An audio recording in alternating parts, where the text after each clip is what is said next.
Mindsetters, grade 11s, it is your time, term 3. We're back, guys. I hope you guys are excited. I am Looney, and joining me in studio is Dina. Dina, how are you? I'm very well. It's good to be here, and I'm excited for today's lesson. Cool. So what are we doing on today's show? Today's show, the first thing I want to say is to all the grade 11s I taught during the holidays. Hello, Tandeka, I know you're watching.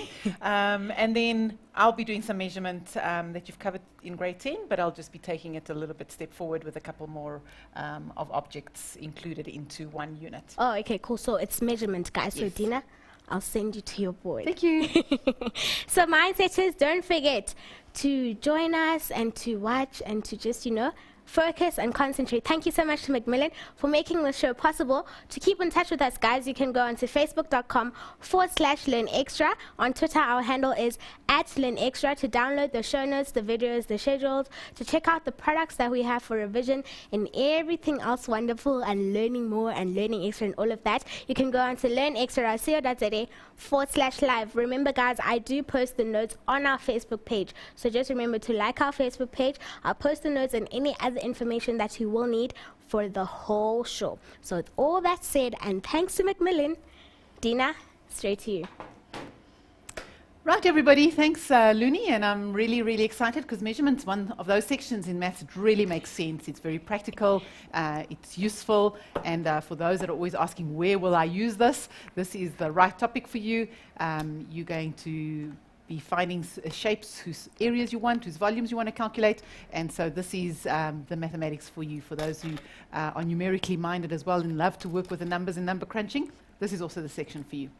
So let's get straight into it.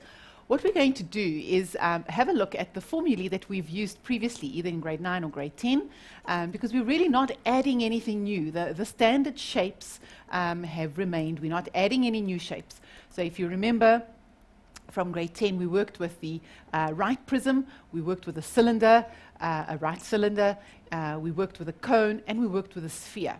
And we've got formulae for the surface area, we've got formulae for the volume, so it's dependent on what we're working with. And it's all about working with the faces. So let's go and have a look at some examples. We'll go through the theory first, just to make sure that you are with us. And then I'll work through a couple of examples which showcase possibly what you've done previously is worked with one shape. We're going to combine shapes to form other shapes into a unit, and we're going to work with the unit's volume or surface area. So I'm hoping that you're going to enjoy the lesson. So let's start with the revision. As I said, we're going to work through a few examples to calculate the volume and the surface area, as well as looking at some scale factors. We're not going to do a lot, but we'll touch a little bit on that. And here is the key concepts that you've learned previously. Let's just extend the page there. There we go. So if we work with, let's do some coloring in, a right prism. Okay. The definition of a right prism is that it will have a characteristic face, and all the other faces are perpendicular to that characteristic face. So, for example, the very famous right prism that we know would be a cylinder. Because what you have is you have two faces that are circles, and then the other face, which is a rectangle, like a toilet roll. If you cut it up, you'll make a rectangle shape, and that face is perpendicular to the two circles. So in a right prism, the reason it's called right prism is because you have congruent faces facing each other. So another shape that you may have seen in the shops before is the Toblerone box. The Toblerone has two triangle faces, and then all the other faces are perpendicular to those two triangular faces. Hence, that is also a right prism. You could have a hexagonal base, and if opposite that hexagonal you've got another hexagon that's exactly the same, so it's congruent to that, then if all the faces are at are perpendicular to those two, then we've got a right prism. So that is the features of a right prism. So a very popular one would be the cylinder. So let's just fill in here. We would have a cylinder as a very common right prism. The volume of that shape is then very easy to calculate, because if you've got two congruent faces, then if you imagine you had to shrink that and you had to build it up, then my volume is really made up of stacking those circles on top of each other until I have the full solid. So the formula for the right prism is always just the area of that, we call it characteristic base, because it's what defines the right prism. So we would get the area of that base, and we would just stack those faces. So we would multiply it by the height of that prism. So very easy, just area of the characteristic base multiplied by the height. Now, the surface area is always the surfaces that you see. What is the area of all the surfaces that you see? And if you think about the cylinder, it has two circles that we see, and then it has a cylindrical portion. When you open up that cylindrical portion, it forms a rectangle. So the surface area, I would just determine which faces there are and work with the areas of those faces in order to establish. And so don't really go through formulae. I'd rather want you to understand how the shapes are formed to better formulate those various surface areas. Hence, it says the surface area is the area of all the faces. Okay, then we've got the pyramid. And the pyramid is a solid that's got a polygon as a base, but then it's got triangles as the other faces. And whereas a prism, you would have two faces opposite each other, the pyramid meets, all the faces meet at an apex. It's got an apex. A prism doesn't have an apex, a pyramid has an apex. So the volume of a pyramid is now given as a third of the area of the base. So now this has got a formula, a third of the area of the base multiplied by the perpendicular height of the pyramid. Remember that because we've got an apex, we would have a perpendicular height of the pyramid, and we would also have a slant height of the pyramid, which would be from the apex to the ground on one of the sides. Okay, so that's very different. So that would be the volume. Again, the surface area, because you've got a base with all the various triangular faces, you would just go to all the triangular faces and work out the area. So that would be the surface area, would be the area of all the faces. Okay, then we've got the sphere. Now, it's very difficult to define a sphere except as a perfectly round object.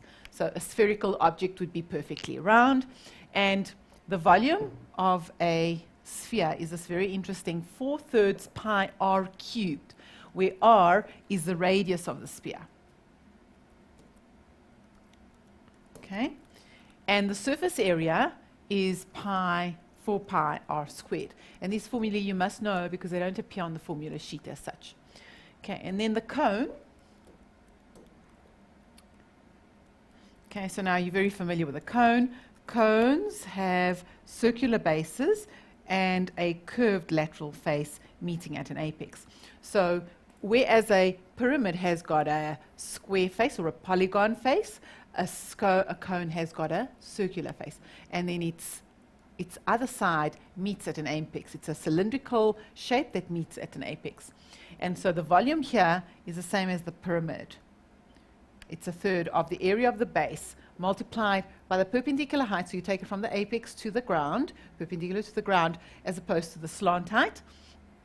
And then the surface area of all the faces, where the surface area is equal to pi r squared, that would be the area of the base, and the cylindrical portion, this curved lateral face, would be pi times r, where s is the slant height.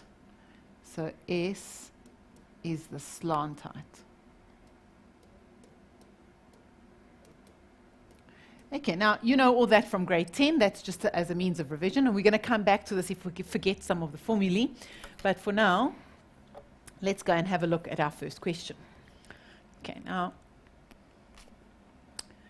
question 1, imagine that this is the shape, or that this is a model of a capsule, a tablet, a pill that you take. Not a tablet like your iPads and your Samsungs, but a real one that you drink. Okay, a capsule is made up of this portion here and that portion there, which is actually half a sphere. So these two portions here make a full sphere. If we had to color them in, that would be my sphere. And then this portion over here is what kind of a shape? Okay, so any solid that you have been given that's made up of more shapes, you need to try and isolate the key shapes that you know in order to determine its surface area and its volume.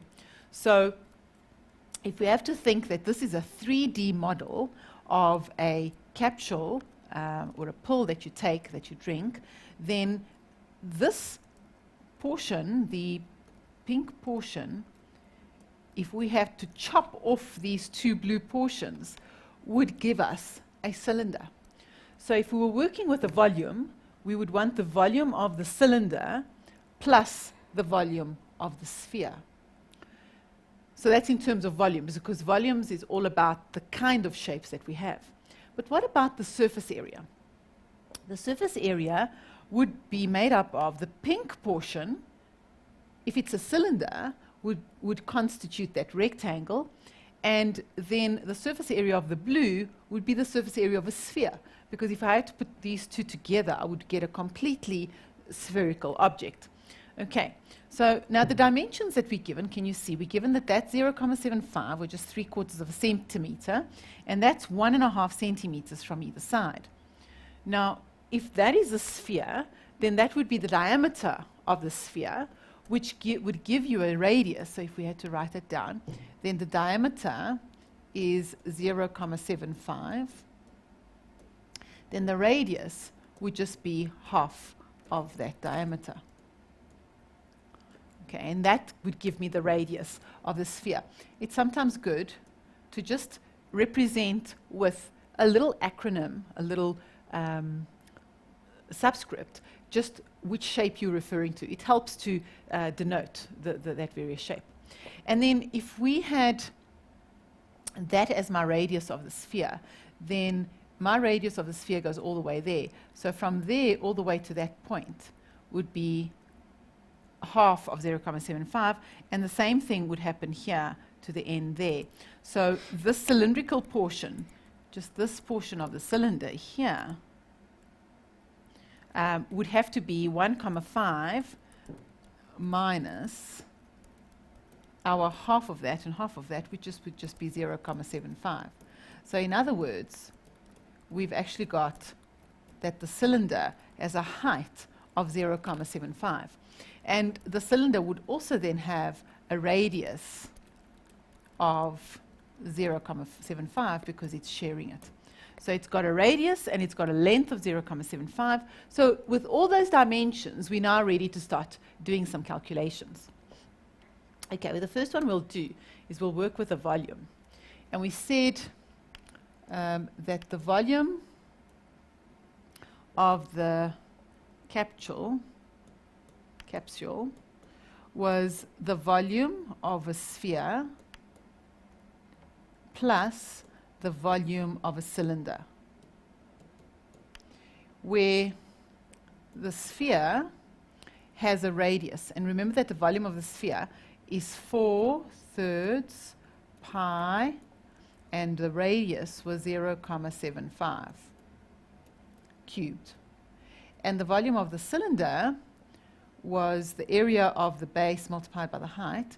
So the base was pi, radius squared,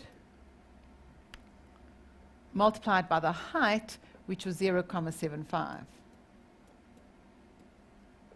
Okay, so the area of the base, it was a circular base with a radius of 0.75.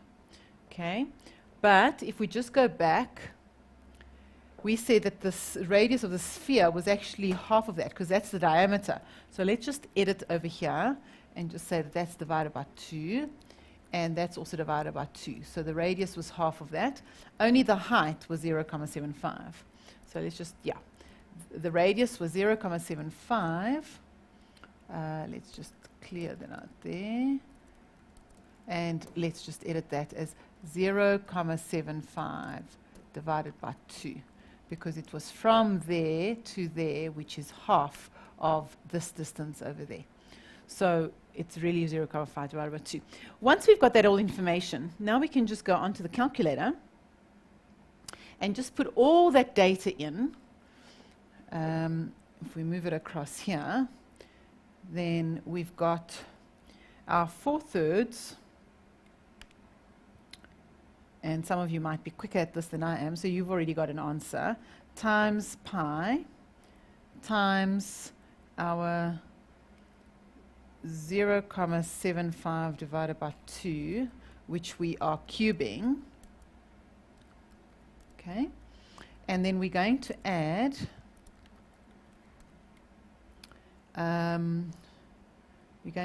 our pi that we're going to multiply by half that radius that we're squaring,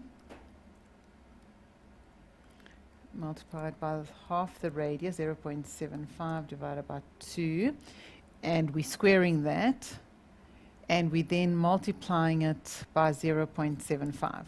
And what do we get? Oh, it didn't like that. So let's just go back.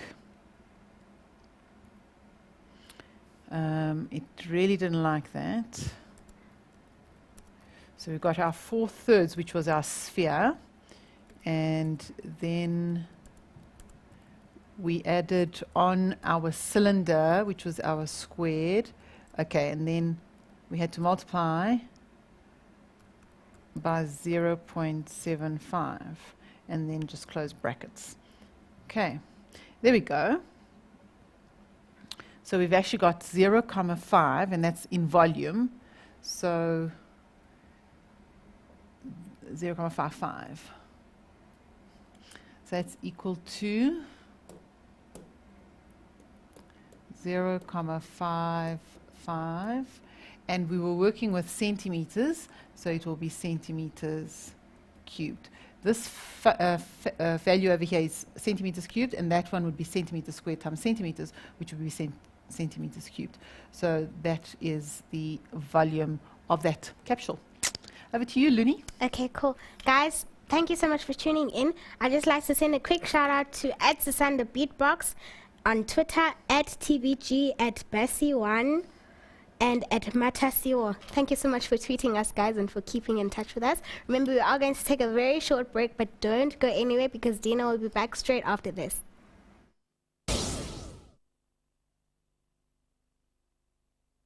Welcome back, Mindsetters. If you've just joined us, we're with Looney and Dina. We're going over measurement for Term 3, Grade 11. So, guys, remember, if you are stuck and you're not sure what's going on, and if Dina's going too fast, remember we do have the videos on YouTube. So all you need to do is go on to learnextra.co.za/live, click on today's date, and you'll see the notes are available and the videos will be available as well. So if you're a bit confused, you don't know what's going on, the video is there, so you can rewind it as much as you want. You can go through the notes at the same time, so you can go at your own pace.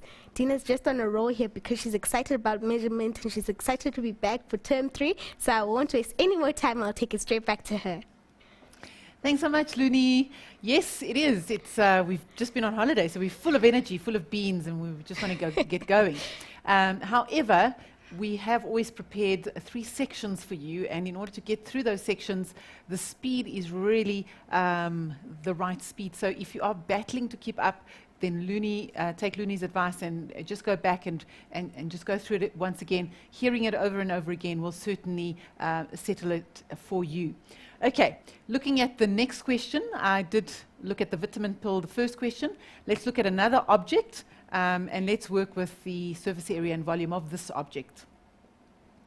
The object that's given is as follows. It has a horizontal, or it's got a rectangular face with length 120, breadth 80, and then it's got a height into a prism of 20. So any of your cereal boxes, if you're having that for breakfast, they would be rectangular prisms. A loaf of bread would be a rectangular prism because it's got 2 squares or rectangles, and then all the other faces are perpendicular to that. And so that's exactly what's happening here, is that we've got 2 shapes. This shape over here which is a rectangular prism. And it is connected to this shape over here, which, okay, so I'm just going to draw in some lines. So this shape over there, okay, which is, if you look at it carefully, it's got a semicircle as its base, and then if it's got a semicircle on the other side as well, it would be a cylinder, but it's not a full cylinder. It's like a drum has been cut in half, so it's half a cylinder. Okay, can you all see that? Okay, so we've actually got these two shapes, and now we're going to treat them as individuals in order to work out its various volume. Now, volume is what I like the most because it's so much easier to calculate than the surface area. We don't have to look at all the faces in volume. So the volume of this one, I'm sure you'll all agree, would be the area of this base here, which would be a 20. Or 20 is the height, though. It would be 80. There it is there. So it would be 80 by 20. And then the height would be 120. So the area of this base multiplied would give me the volume of the pink prism. So the volume of the prism would be just the 80 times the 20 times the 120. The volume of half a cylinder, okay, because remember now we've got a semicircle as the base, so on the other side it's like taking any can or a drum and just slicing it longitudinally. We've got, it would be half of the area of the circle, so it would be half of pi, and the radius is 40, multiplied by the cylinder's height, which would be 120. Okay, so that would be the volume of the rectangular prism, and the yellow would be the volume of the cylinder. And we would just add them together, because those are not this solid here is not a standard shape. So we would separate it into its two constituent parts, work out its volume, and then work from there. Okay, what about the surface area? Okay, the surface area is always the area of all the faces that we see. So let's try and count them. We've got this face that we see at the top. Okay, remember, we're not breaking anything up. It's just the face that we see. So we see this face at the top, which is not the same as at the bottom. We see this face over here, which is being duplicated by that face over there. And we're seeing this face over here, which is the same as a face that's opposite that. So in other words, we've got two faces here, two faces there, and just one at the top. So that would be the surface area of the pink. The yellow would be the surface area of the semicircle, and then there's a semicircle that's opposite that. So those two semicircles would actually make a full circle. And then this portion here, remember the cylindrical portion of your cylinder, and the best way I can ask you to see this is just to take a toilet roll and go and cut it up. What is the area of that shape? It is a rectangle where its length is the perimeter of the circle, and its height, the height of the cylinder, is the breadth of that rectangle. So it would actually be this face that I see, there's another one that's opposite that, and then there's the cylindrical shape. So the surface area of the yellow would be the area of the circle, because I'm taking the semicircle times 2, plus the area of half the rectangle. Okay, so the area of the circle would be pi, radius is 40,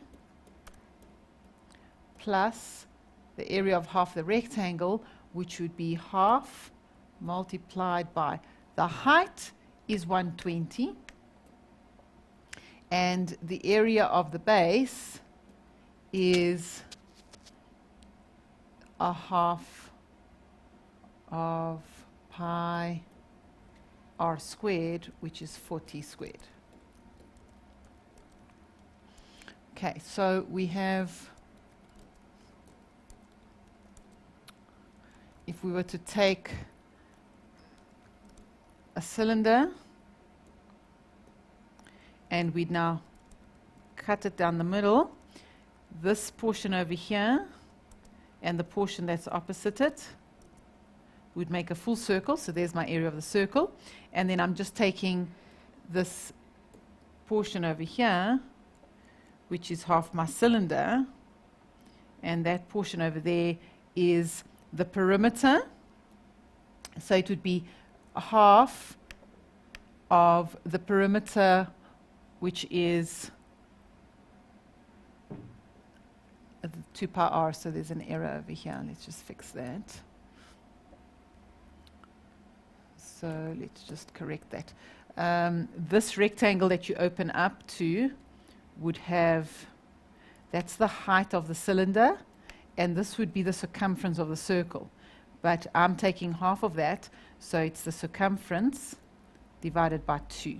So it's not the, it's area of half the rectangle. So it's the height, which is 120, and the circumference is 2 pi r. So it's 2 pi times radius. Okay, half, it's because it's half the shape. And if you work all that out, okay, we would get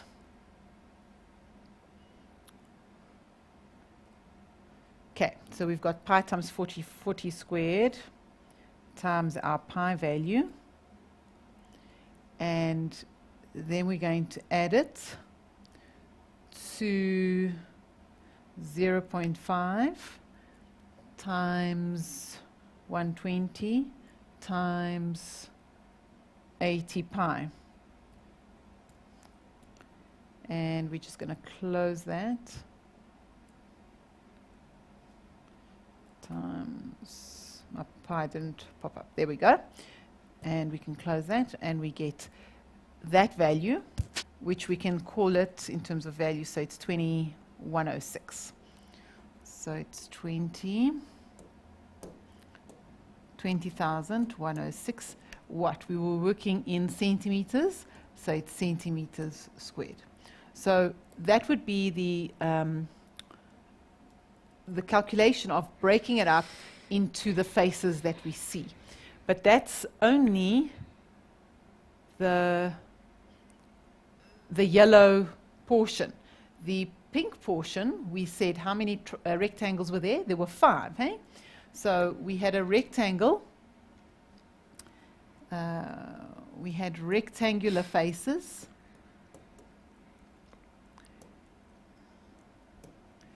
And we had 5 of them. So let's go through them.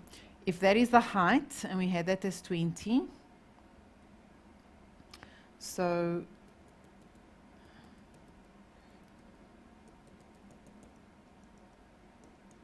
okay, so we had this as 120, we had this as 80, and we had this portion here as 20. And we saw the top face, but the bottom one is stuck to the cylinder, so we're only seeing one of these faces. So the rectangular faces would be 1 of 120 times 80 times 20, plus there are 2 of these, which is our 120 by 20.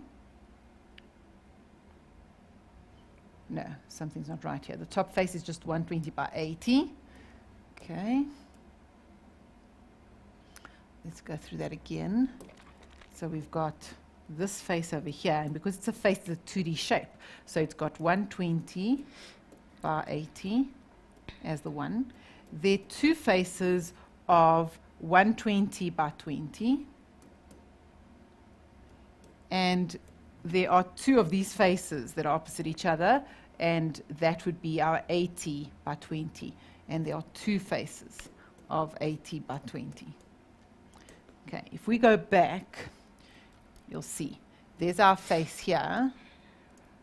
Okay, that's our top face, which is 120 by 80. and we don't see a second one of that because that one's glued to the cylinder. And then we see two of these, the 120 by 20, and we see two of those, the 80 by 20. There's one there and there's one here. So in fact, there are 5 of those pink faces, and that's what we've got here.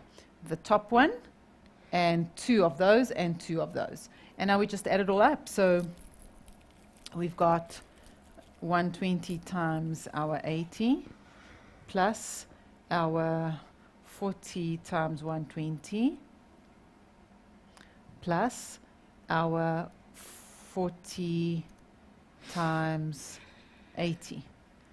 So we get 17,600. So we've got 17,600 squared centimeters. Okay, so surface area means working with each of the individual faces that you see until you've got all of them, and you keep going back to make sure that you haven't lost any along the way and that your measurements are still correct. It's tricky to do it on a board like this because we haven't got the shape and the calculations all next to each other, but it's important that you have that picture and that you actually take the picture and just work with parts of it so that you can see what's going on. The more pictures, the more calculations, the better you become at it. So I think we'll go for a quick break, and when we come back, we'll be talking about the volume and the surface area of a Rondaval. Okay, cool. Guys, we are going to take a very short break. I just like to read this Facebook post from Modise Flavor Mpahlelia. He says, "Dope show today, Dina. I'm liking it. Season 2, Mindset, grade 11 maths with a smiley face." So dope, Dina, means that it's a nice show, it's cool, it's happening, and all of that. Thank you so much for your Facebook post, guys, and for your tweets. Remember, I did post the questions. Just a quick mention, guys. Remember that you must write down your formula. Especially grade 12s, grade 11s, and grade 10s. You guys must learn to write down your formula first when you are working out every question, because you'll find in exams that they actually give you marks for the formula. So always remember that one tip. We are going to take a very short break, so we'll see you straight after this.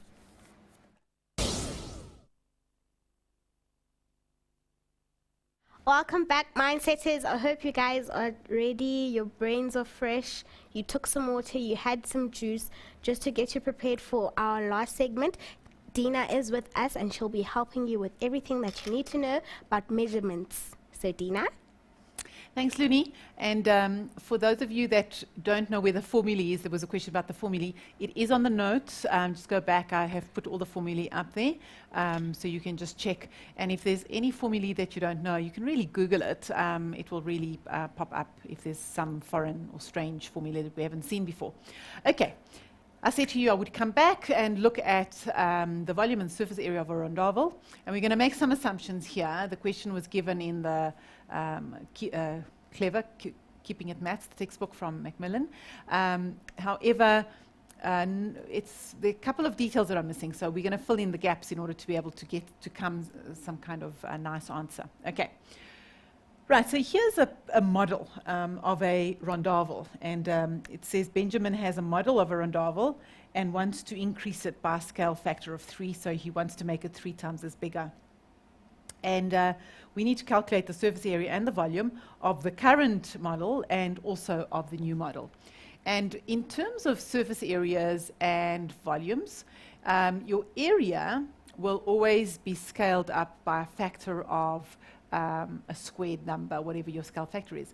Because if you imagine that you're multiplying a measurement by another measurement, and measurements for area is always in squared units, then if they say that they want to make the values 3 times as big, your area is not going to increase by 3, it's not going to be tripled. Your area is going to increase by 3 by 3, which is going to increase by a factor of 9. And your volume is going to increase by a factor of k cubed, so it's going to increase by a factor of 3 by 3 by 3. So you triple the measurements. You would take, if this cone is 3 centimeters in height, then the new cone is going to have a height of 9. But the area will be multiplied by 9, and the volume will be multiplied by 27. So we will write up later on how surface area and volume work, but let's go back to the Rondaval. Okay, so here's a Rondaval, and it's got the following dimensions. It says that the model has got a height of 3 centimeters, that this is a cone, The roof is a cone, and it's made up of, with a radius of 5 centimeters. And then it's got a body, if I can call it that, and the height of that body is 6 centimeters. But the body shape is actually a cylinder, if you can imagine that Rondaval's got that cylindrical shape. And the cylinder's radius is 4 centimeters.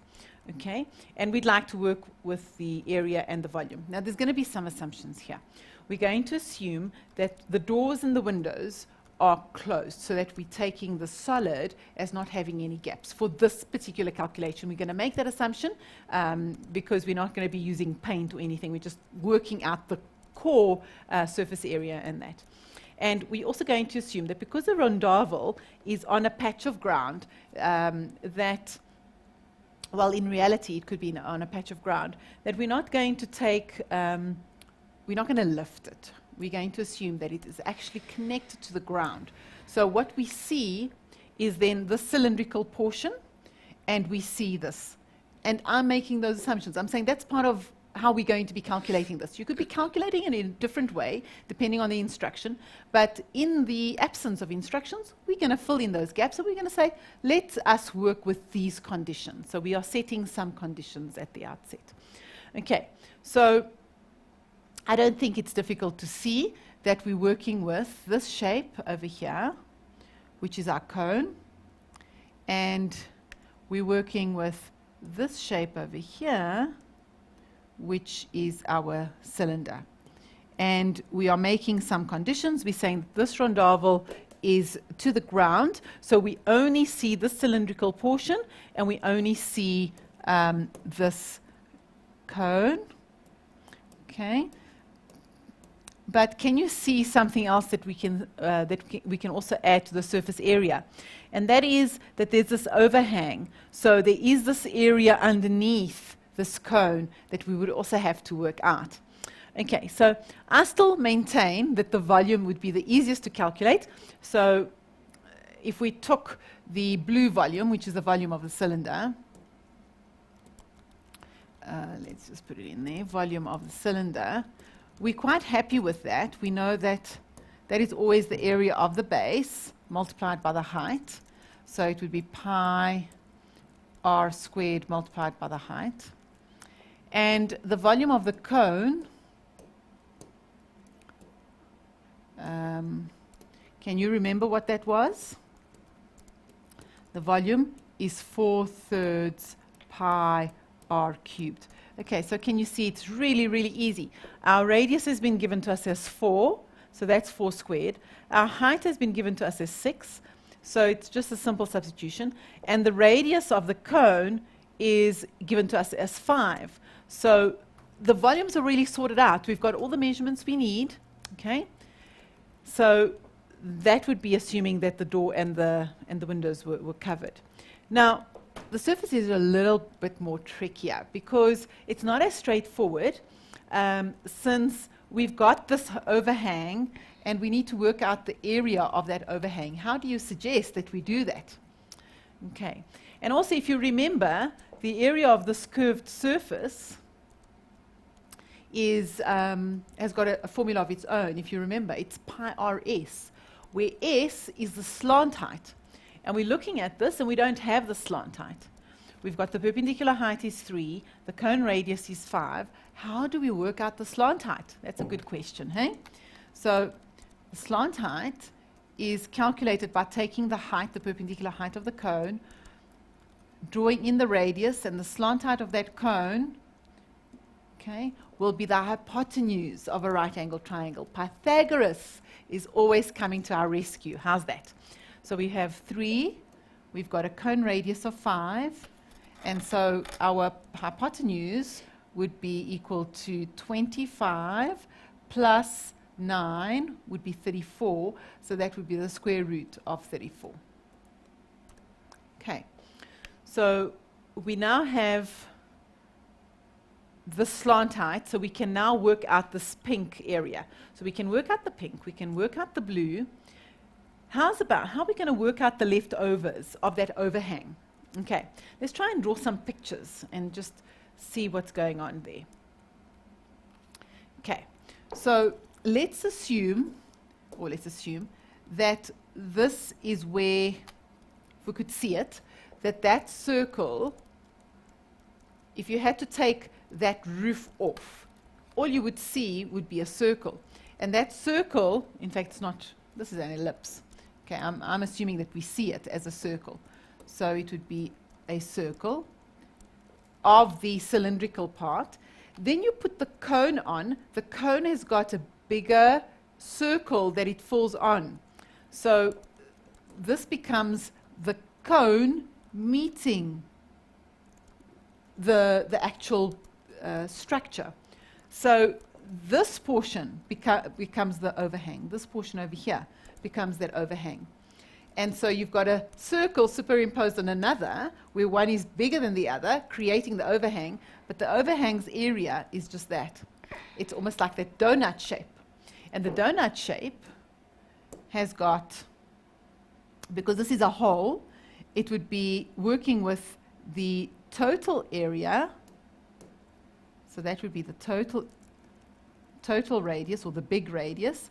And we would take away this white area, and that would give us the area of that ring. Okay, so I've done a visual of, if you had to take the shapes apart, you would see the top of the building as a circle. You would place the cone on it so that the cone would cover that completely. But if you had to cut through, you would see that the cone superimposes that white piece. So the overhang, this left over here, is just the yellow area multiplied by the yellow area, take away the white area. And that would give us the area of the ring. So to go back, we would need the pink area, we would need the blue area, and then we'd need the area of the overhang. That would be our surface area. So let's try and put that together. So so we've got the surface area would be the surface, would be the cone, plus the cylinder, plus the overhang. Okay. Now, the cone's area would just be pi s. That is always its formula.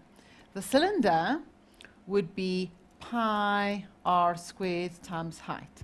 And then the overhang would be the pi, the big circle squared, minus the small circle squared. That would be the area of that ring that's left over. Okay, let's try and remember this. The radius of the cone was 5. The slant height we worked at as root 34. The radius of the cylinder was, can't remember that, was 4. And the height of the cylinder was 6. Then the big radius of the cone, what was the radius of the cone? Was 5. So that was 5 squared. And the little radius we've just worked out is 4 squared. Okay, so let's just click our precious calculator and let's put all this in. Let's see what happens. So we've got pi multiplied by 5 multiplied by root 34, and then we're adding pi, which we are multiplying by, that's 16 times 6. And then we're adding 25 pi.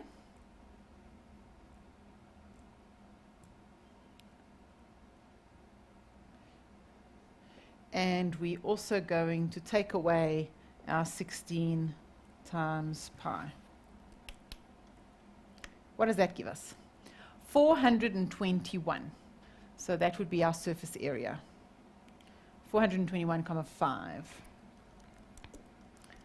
So let's just 421,5. Remember that was a model, so it's centimeters squared. Okay, that was the little model that you were working with. Now we want to scale it up by a factor of 3. We can't just triple that, because what you're saying is you want to triple the radius and you want to triple S. So in the end, you're going to have multiplied it by 3 times 3. You're going to want to triple the radius, triple the height. You're going to triple the radius, triple that radius. So everything is being tripled. So in the end, okay, let's just extend that. The surface area enlarges by a factor of k squared. So if our scale factor was 3, then this surface area is going to enlarge by a factor of 3 squared, which is 9. So I've got to take our surface area of that and multiply it by 421,5 centimeters squared. Because we've got it on our calculator, we can just multiply it by 9, and we get 3793. 3793, and still centimeters squared. Okay, so any enlargement that you do on any of the linear measurements, with area they become squared, and with volume they become cube. So when we spoke about that the volume was just these two values, and if you had to calculate, if we were to enlarge the volume, okay, so let's fill that in. Okay, so volume of a solid enlarges by a scale factor of always a cubic factor, so k cubed. So in our question, our scale factor was 3, therefore the volume of the Rondaval of the new model would be 27 times the volume of the original, because k cubed would be 3 cubed. So that's how the volume would change. Okay. Right, so that was the Rondaval. I've got one last question, and that's just a very algebraic question. But it's something that, for those of you going into calculus and going into mechanics and going into all those nice subjects, it's good to know, is to compare if a cone and a sphere have the same volume and the same radius, calculate the height of the cone in terms of r, which is the radius. Okay. And really, this question is all about formulae. If you don't know your formula, you can't work with this. So you've got a cone whose volume you want, and you've got a sphere who's got the same volume. And they've also got the same radius. So there are some assumptions we can make here based on the given information. Same volume, same radius. So I'm going to call my cone, the volume of the cone,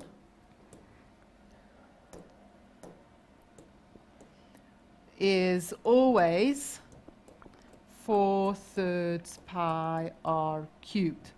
And the volume of the sphere is always I think it's the other way around. The other way around. This is a sphere. Okay, let's just do this. Let's go there. Volume of a sphere is 4/3 pi r cubed, and the volume of the cone is 1/3 of the area of the base multiplied by the height. Okay, so I just want to go and correct here, because we think, yeah, the volume of the cone here, that's not correct. We need to just correct this here. The volume of the cone is 1/3 of the area of the base multiplied by height. Okay, it's the sphere's volume, that's 4/3 pi r cubed. So if we go back to there we go, then we can say that 4/3 pi r cubed is equal to 1/3 of pi r squared. Remember, they've got the same that. So the 3's cancel, the r squared cancel, so pi's cancel, so we're left with a height is 4r. So if you're going to have a volume, if you're going to have a cone and sphere's volume is the same, then the height of the cone is going to be 4 times that of its radius. And on that note, I'll say cheerio. Over to Luni. Okay, cool. Mindsetters, thank you so much for tuning in. Thank you to Macmillan for giving us a great show. We will see you same time, same place next week. So goodbye from us.